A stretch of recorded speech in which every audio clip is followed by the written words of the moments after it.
Hello drivers! Today we are diving into a high-octane, adrenaline-packed game. Although it is not directly part of the driver series, it shares enough similarities and thrills that I believe you will enjoy. We are talking about Wreckfest. Actually, Wreckfest is closer in spirit to Destruction Derby, the game that marked Reflection's entry into vehicle-focused action games back in 1995, so even if it's not officially linked to Driver, there is definitely shared DNA here. Now, timing matters, and you might be wondering why I am bringing up Wreckfest right now. Well, there are a couple of reasons. First, I've never played this game before, despite it ticking a lot of boxes that interest me. Second, its sequel, Wreckfest 2, is just around the corner with early access expected by the end of March and a full release slate for 2025. This seemed like the perfect moment to dive into the first game to see what works well and what could use some improvements in the upcoming sequel. There is also another reason. There is currently an ongoing campaign by THQ Nordic on Lurkit, and they generously provided me with a free key for this game, so thanks to them for making this video possible. First off, the core concept and gameplay are exactly what you will expect from a game titled Wreckfest. Thrilling, adrenaline-fueled destruction combined with some chaotic driving. It's not about following the cleanest racing line, it's about making your own path, even if that means smashing your opponents out of the way and dodging their revenge on the next corner. This is exactly the kind of chaotic, high-energy gameplay that appeals to me, and it truly captures the essence of the original Destruction Derby and even the classic Driver series.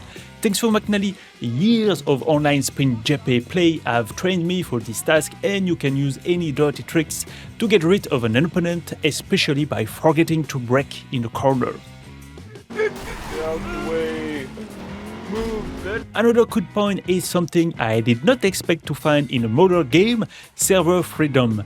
At least on PC, you still get a server browser, and some servers come with custom rules that can drastically alter the gameplay. This instantly reminds me of my old days on Counter-Strike Source, where servers had their own unique rules, creating memorable gaming sessions. My first online race in Wreckfest was indeed a bit strange, with players completely ignoring the objective and driving in the opposite direction in giant buses, wreaking havoc on smaller vehicles. But I still consider this freedom a positive feature, especially since it's quite rare nowadays, with most big budget games offering very controlled online experience.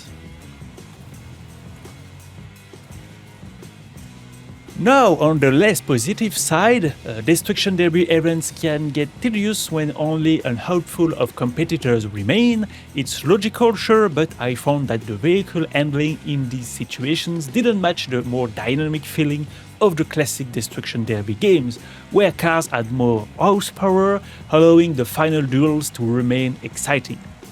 Wreckfest handling reminds me somewhat of Driver San Francisco, with a noticeable delay after drifting to regain full speed. It's more realistic, perhaps, but I think for Destruction Derby type events, a specially tweaked, more responsive handling might enhance the fun. Now, I have to say that I'm playing with the first car unlocked, and I can already see an improvement with another car with much better acceleration. You still get problems with the few opponents left, and the better acceleration could mean more spin, but I think with upgraded cars with better stats, the Destruction Derby event can get progressively more fun.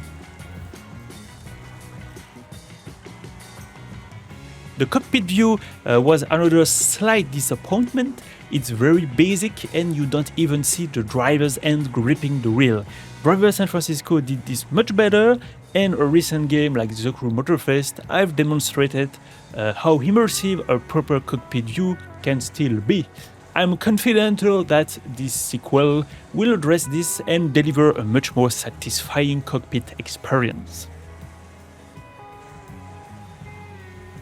Finally, there is the user interface and progression system, which I found quite confusing. Navigating menus can be overwhelming with too much information displayed all at once. A cleaner, more straightforward UI will greatly enhance the experience. Additionally, the game lacks a clear sense of progression or direction from the very start. I don't necessarily expect a full-blown story mode, but clearer guidance or a better feeling of progression from the first launch would greatly improve initial player engagement. In conclusion, let's keep in mind that Wreckfest came out back in 2018, and with the sequel arriving 7 years later, I have high hopes that these least polished elements will be refined.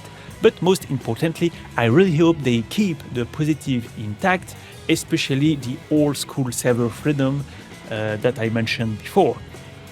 I am really excited to see how Wreckfest 2 will blend classic gameplay elements with the advancement of modern technology to deliver the ultimate destructive driving experience. That's all for today, drivers. Let me know your thoughts in the comments. Did you enjoy Wreckfest? What would you like to see improved in the sequel? Share your experience and wishes below. Thanks again to THQ Nordic for the game key, and a huge shout out to my Red Rivers producers supporting the channel. driverdimension.com, French Contact, Neurosins, Paul Lanois, David Autosport, Mute, Denis Frontier, Olanoff, and Ponyac. You can too support the channel by clicking on the join button below. Until next time, drive safely, well, maybe not too safely this time, and see you soon, drivers.